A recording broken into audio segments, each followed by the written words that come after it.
My life may not matter when it comes to receiving lawful justice, but my life most certainly matters when it comes to police perpetrating criminal misconduct against me at the rate of 2 sergeants, 4 detectives, and 6 police officers. I created this video to examine a second sergeant's willful criminal misconduct to cover up crimes committed under color of law.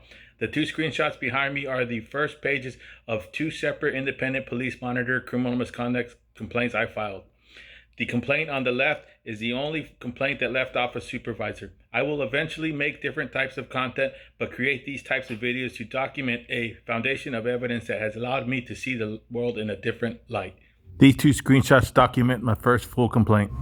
These 2 screenshots were of a YouTube and TikTok video I made to document my 4th arbitrary arrest. The 4th arbitrary arrest was the reason I began collecting body-worn camera evidence.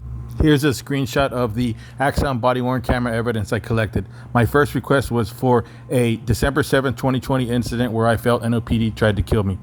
My second body-worn camera request was for my first arbitrary arrest where NOPD illegally raided my residence. Every body-worn camera video was put on a hard copy. This is a second follow-up criminal misconduct complaint because my first complaint investigation was completely false. The investigator obstructed justice by falsifying public documents. In the rest of the complaint, I specifically identified every false statement made in the closing investigation letter. Ayanna Francis may not even be the person who investigated my first complaint. Sylvia Martin was. My complaint does not show up on Ayanna Francis' record. This video will reveal how NOPD unlawfully hides use of force. Hey, Sergeant, I got a use of force.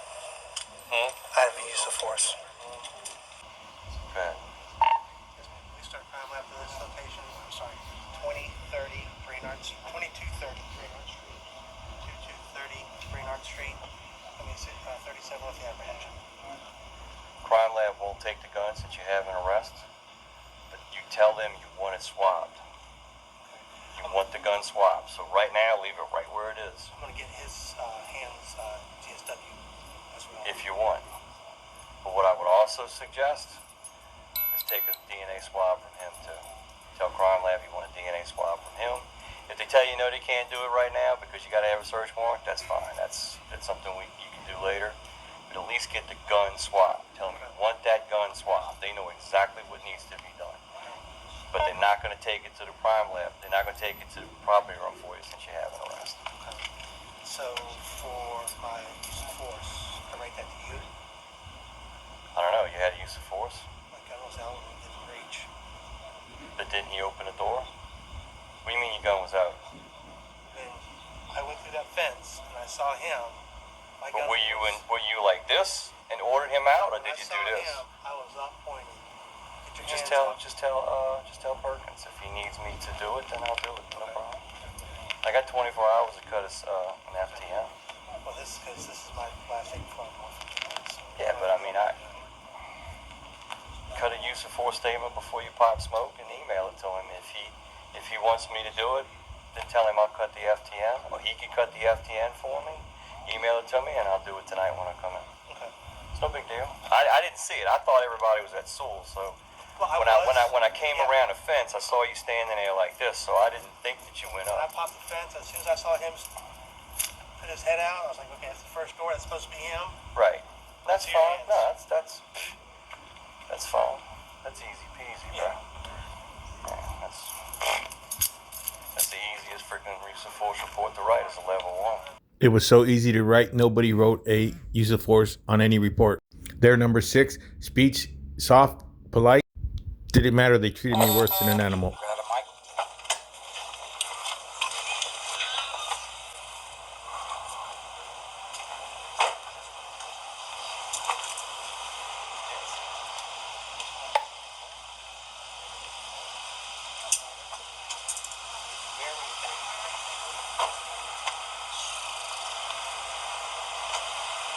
What is this y'all working on?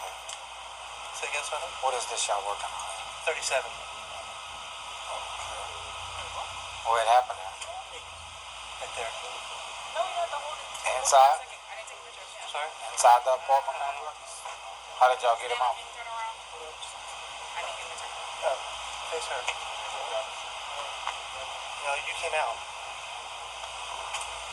Sergeant Bowser wanted to go in there because of the accusations that the female was making about sex ring and this and that and the gun and other people. So they cut the lock.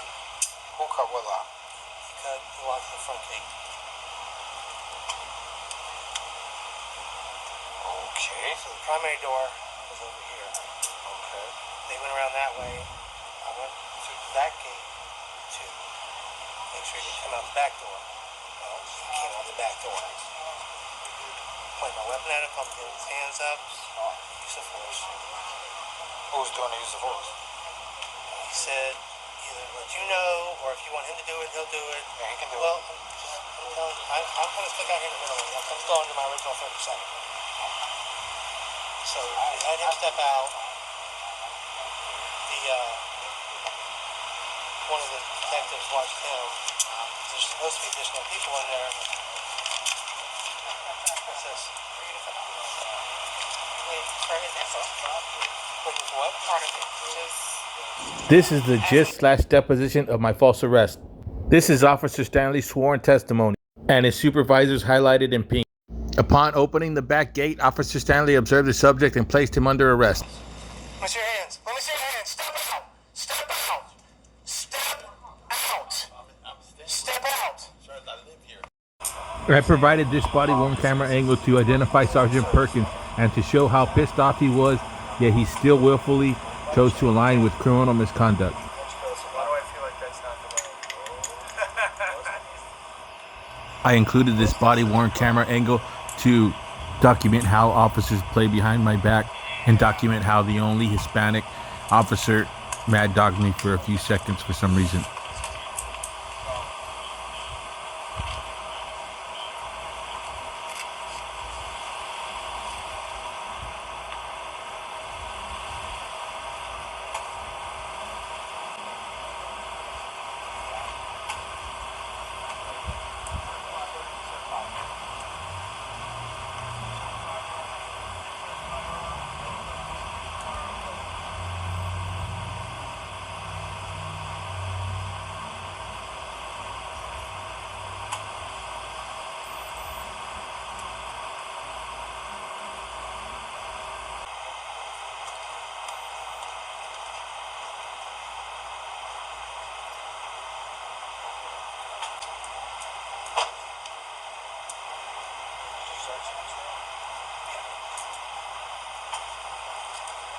So, pulled him out. Pulled him out of what? The door. What you mean you pulled The him door out? was open. He was looking out when I went through that back gate. Okay. And where did you encounter him at? At that back door, right inside that back gate. Okay. He was inside or outside? His head was outside. He was inside. The door was open. Okay. Then what? Pulled him out. He was secured by the detectives. Myself and task force made a cursory search of the apartment to make sure there was nobody else injured or dead inside the apartment. Came back out.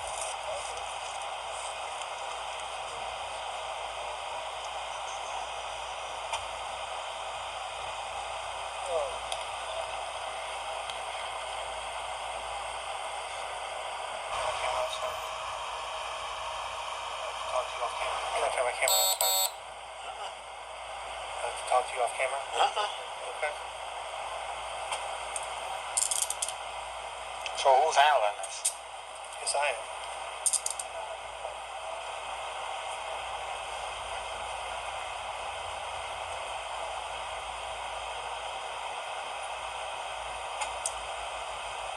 So,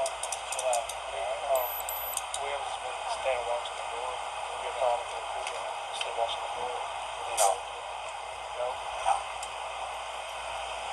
Y'all was out here, y'all finagle this foolishness, y'all gonna have to handle it.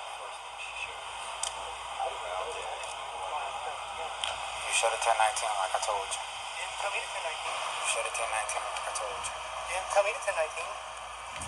Y'all got a warrant? That's why I said 1680 and not us. We're just kind of standing by, seeing exactly what they're going to do with this fiasco. Okay, you got a 1019. That's not on camera, doesn't work. 10-4.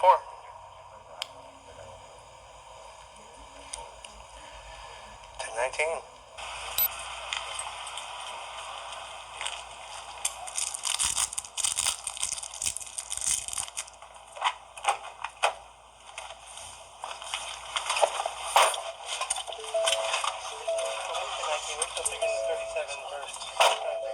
When you finish that, you should have 10-19. Okay. Procrastination is only hurting you, yourself. And if you allow procrastination to set in, then that allows then, which is a weakness, but that allows the devil in. During Katrina, Sergeant Perkins witnessed a racial hit squad assassination.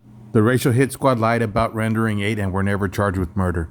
Mr. Danny Brunfield Sr. was run over by police and shot in the back. Police lied about rendering aid. Why wouldn't they lie about everything else? Here's Sergeant Perkins' testimony from a car linked behind the racial hit squad. He saw a man jog up to the cruiser.